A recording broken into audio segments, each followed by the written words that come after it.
pé ẹ pé bọ́tà sí i.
Yeah, let's go, please.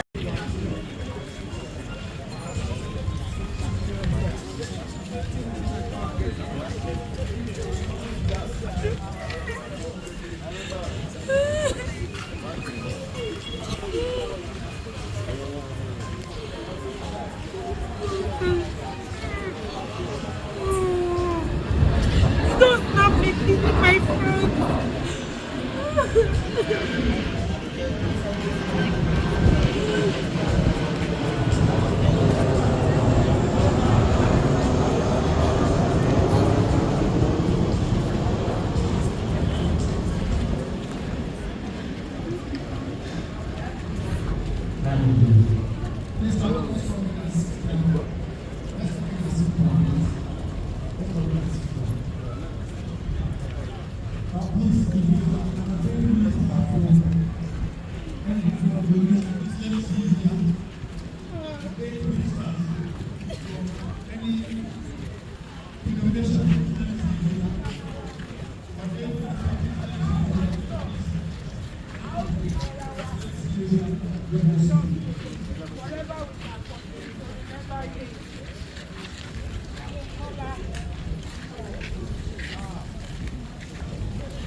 It was a great shock when I heard about her loss. Is it real?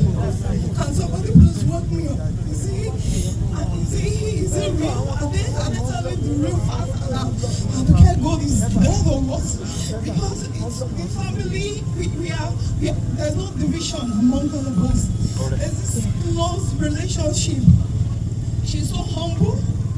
She's so respectful. Whenever we see each other. In fact, she sang on my wedding day about a couple years ago. And the last time I saw dad's waking and grandma's burial. She sang. I still saw her again in our church. She came to sing. That was June 25th. So we couldn't talk. She said, hey, I'm sorry. I was like, okay, no problem. But it was a great shock. In fact, a rude shock to the whole entire Aduke family. I pray God to have the fortitude to bear this loss in Jesus' name. Hallelujah.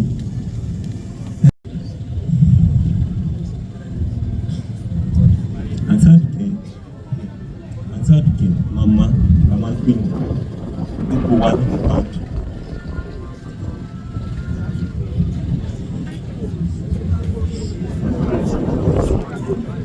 Aduke pass through life everybody. Pass through life everybody. In the education. Wait, èmi máa ṣe interpreter fún ẹ. Aunty Aduke pass through life of everybody in the van in terms of education.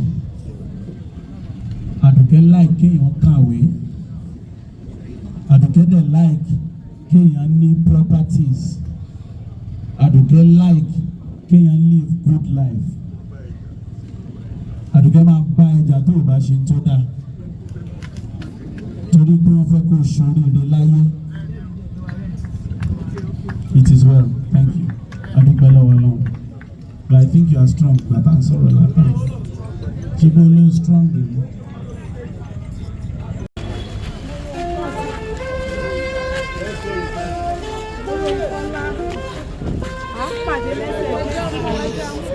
Pàdé lẹ́sẹ̀ Jésù tí a kò ní yára wa iṣẹ́ rẹ̀ lè ṣe ó máa fọ títí láì ṣe iye o.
Yeah, let's go, please.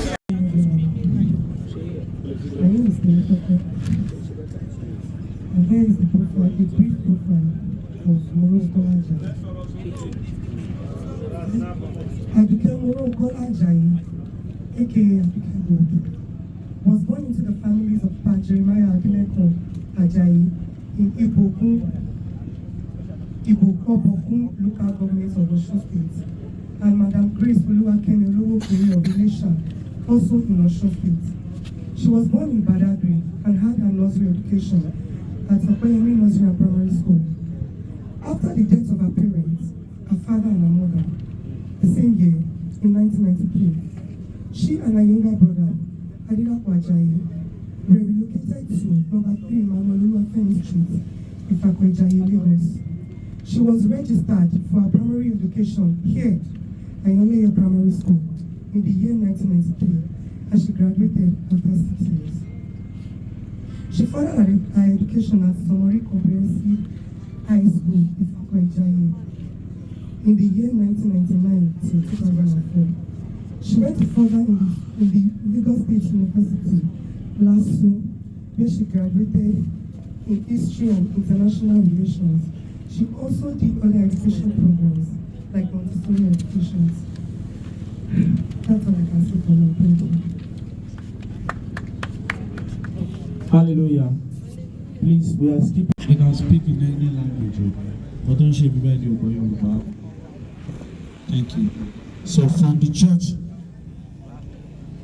can we have somebody from the church? The Acts of the Apostles.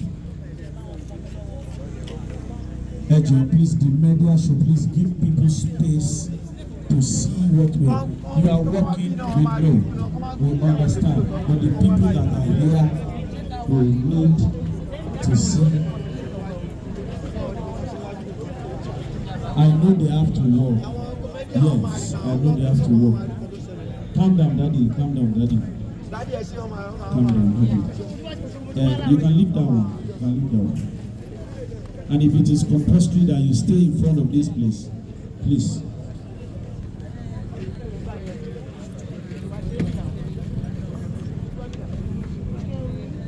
Oh, sorry.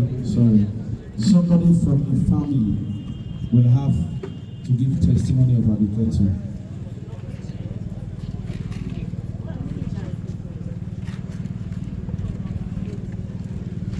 Hallelujah. Somebody from the church. Is there anybody from the church? The Acts of the Apostles church, where she started. Can we have anybody from the church? Okay. If nobody is coming from the church, let's have somebody from the family. Now, are you coming from the church? The church. Okay. Please, somebody from the family should please move close. We don't have time. Praise the Lord.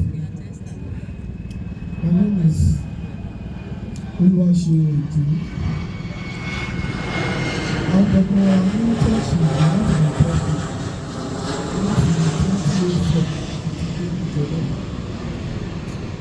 Adọ́ṣeré kéré kan, ọmọlá gidi gan. But nǹkan tí mo kọ́ lè sọ nípa àbùkù ni pé ó jẹ́ nítorí onírẹ̀lẹ̀. Nítorí pé mọ̀ ìwọ́n àbò ní ẹni gidi gan tó bá rí mi, á máa pè mí pé píye bàbá olú ẹni píye ló máa ń pè mí. Aduke'S is very loyal. Ó rẹ̀ ẹ̀ sílẹ̀ gidi gan. In fact, ká má ríra mọ́ ní last month tí mo rí ó tí mo ti ṣiṣẹ́ ní Bíṣọ́fù dé. Ó rí nígbà ó tẹ̀ dúró ó ní sí píye nìyẹn píye. Thank you. Mi mọ̀ pé àmì rí àmọ́ mi ò fi láìsí last month tí mo rí. But I thank God for today. Hallelujah. Thank you for clapping for him. Thank you. Somebody from the family has to come now.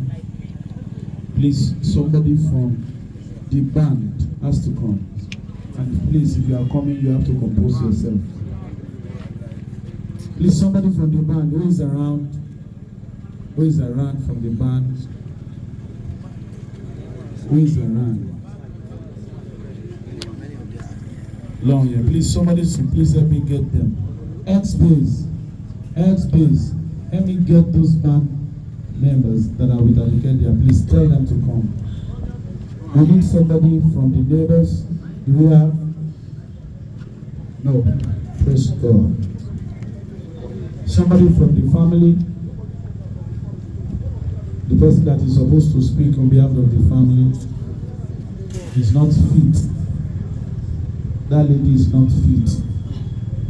It's not fit. Mommy, she better already. Mommy, I joke. Àti sọ̀rọ̀ máa lágbára pẹ̀lú bá ṣe wà from the family.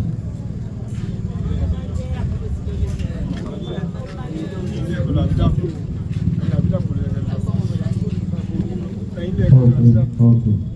Please leave it, please. We don't have time yet. Praise the Lord. Our son Abdullah is here for the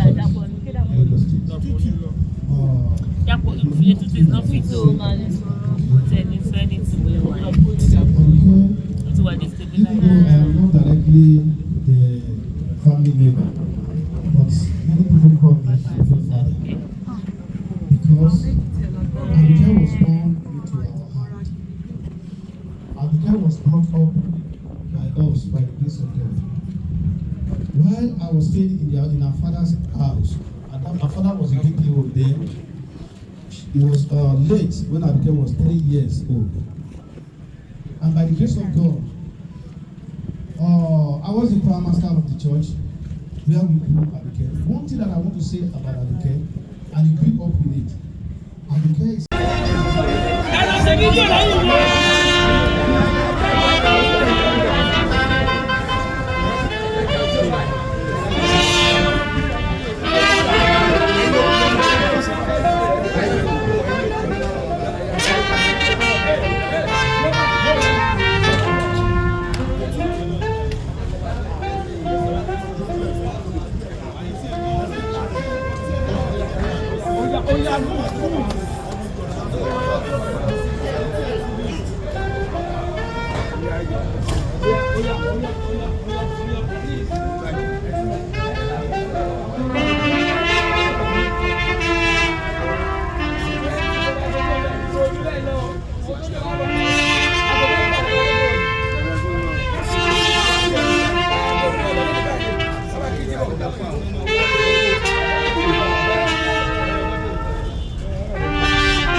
This is the neighbor.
Praise the Lord.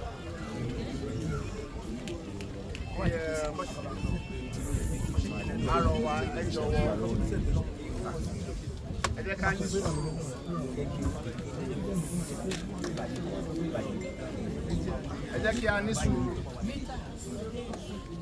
kó má sí ariwo sí àṣìṣe.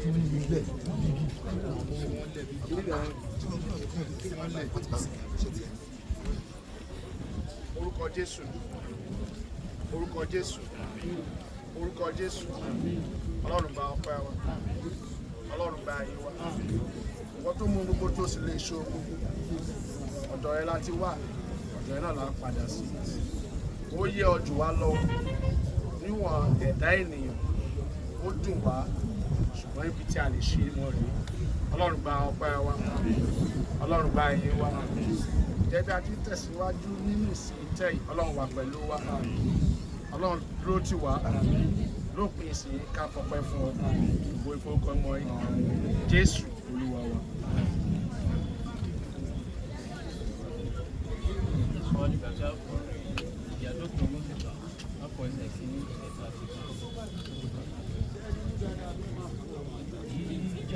Dópin ogun sì tán Olùgbàlà dànù orin ayọ̀ làwọn máa kọ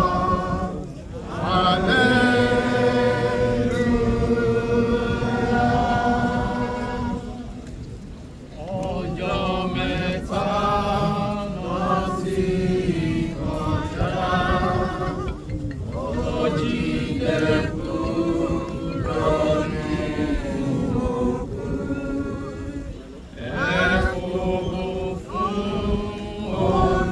Olùgbàlà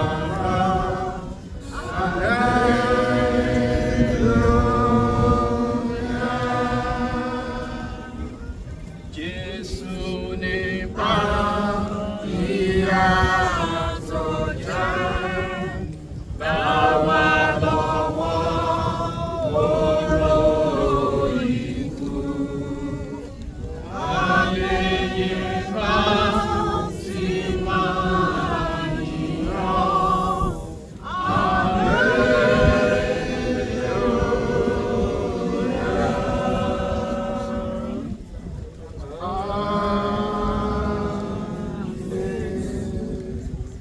Olúwa wípé èmi ni àjíǹde àti ìyè, ẹni tí ó bá gbà mí gbọ́ tí ó tilẹ̀ kú síbẹ̀ yóò yè, ẹni tí ó sì ń bẹ láàyè tí ó sì gbà mí gbọ́ kì yóò kú mọ́ láéláé.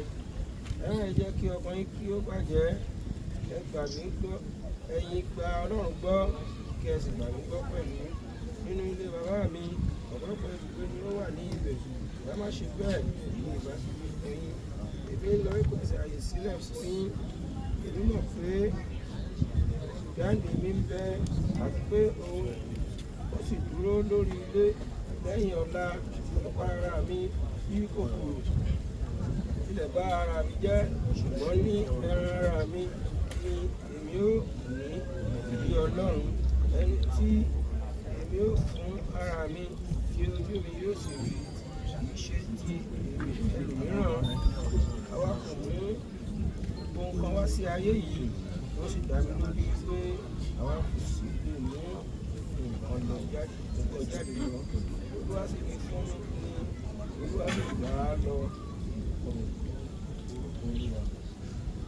Wọ́n bí a ti kọ́ nínú ìwé orin Dáfídì orí 139.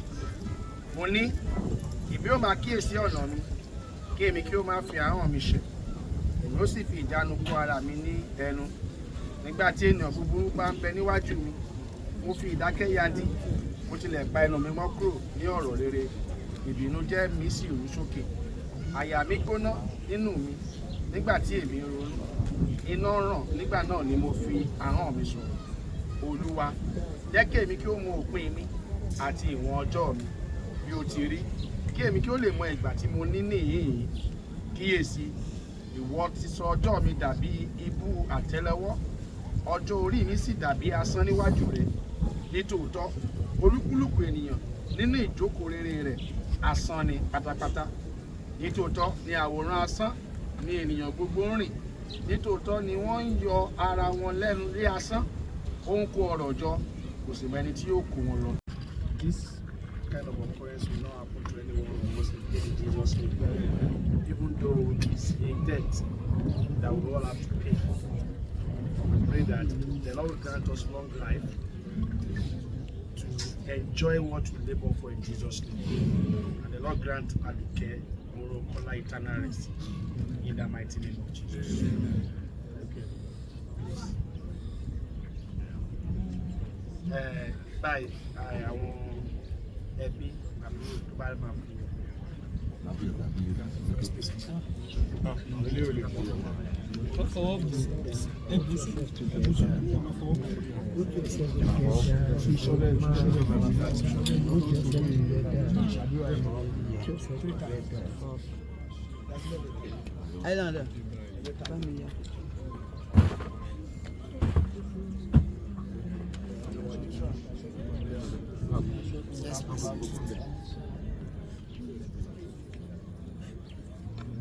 Aduke'S.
Ẹni àti abí nínú obìnrin, ọjọ́ kúkúrú sáàni ó ní bẹ́ẹ̀ ní ayé, ó sì kún fún òṣì, ó ń dàgbà sókè, a sì ké e lulẹ̀ bí ìtànná ewéko.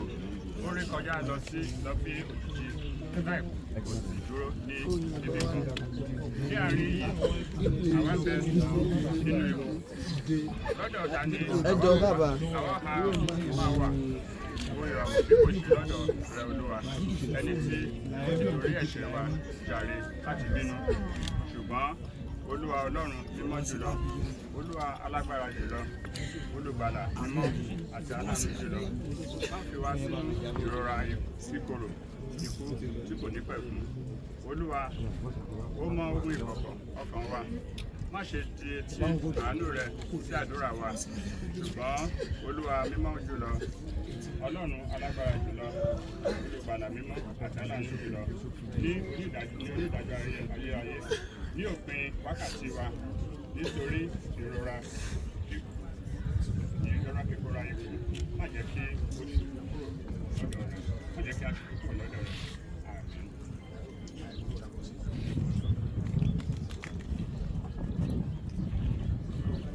Jẹ́ bí ó ti wo Ọlọ́run Olódùmarè nínú àánú rẹ̀ ńlá láti gba ọkàn arábìnrin wa Adùkẹ́ Olóńkọ́lá àti ayé síbi ìgè sílẹ̀ lọ sọ́dọ̀ ara rẹ̀. Nítorí náà, àwa ń fi òkú rẹ̀ fún ilẹ̀, eruku fún eruku, erùpẹ̀ fún erùpẹ̀.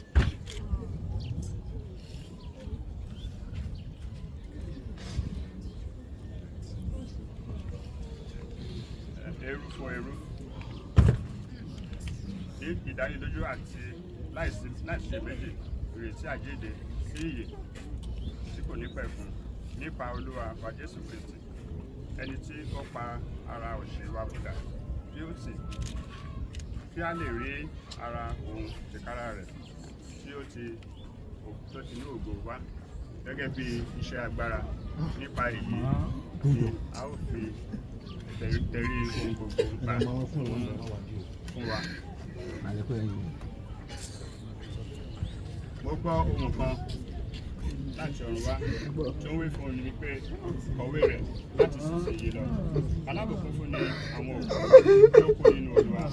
Bẹ́ẹ̀ ni èmi wé wọ́n fi olè sí mi ládàá wọn nítorí iṣẹ́ wọn tọ̀ wọ́n lẹ́yìn.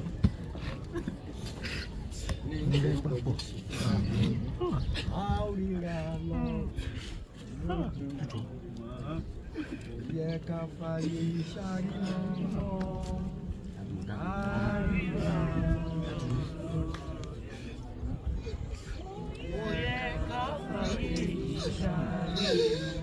Bọ́ọ̀rọ̀ àgbẹ̀ yìí ga ayé ìlú àgbà bọ́ọ̀rọ̀ àti ṣe gẹ́gẹ́ bí ó yẹ ká ti ṣe. Lórúkọ Jésù mo fi ẹbí, ìjọ àti ọ̀rẹ́ èyí tí a wá sí ìbàyí àti ojúlùmọ̀ ní orúkọ Jésù ikú tó yá ní orúkọ Jésù Ọlọ́run ní fi pa wá. A gbàdúrà Bíbélì sọ pé ẹ kọ́kọ́ máa wá ìjọba Ọlọ́run náà àti òdodo rẹ̀ ó ní èyí tó kù ó fi fún wa. Gbogbo àwa tá a wà níbi prógrámù ilé ní agbára láti fẹ́ yín sí gẹ́gẹ́ bí màmá wa yìí ṣe ṣe nínú Olúwa ní orúkọ Jésù agbára náà ló àyànjẹ ẹ̀ fún wa. Àwa gbàdúrà tẹ́yìn Jésù ò bá tí ì dé gbogbo àwa tá a wà níbà ní orúkọ Jésù a ò ní pàdánù gbogbo ní fún Jésù Jésù Olúwa wa.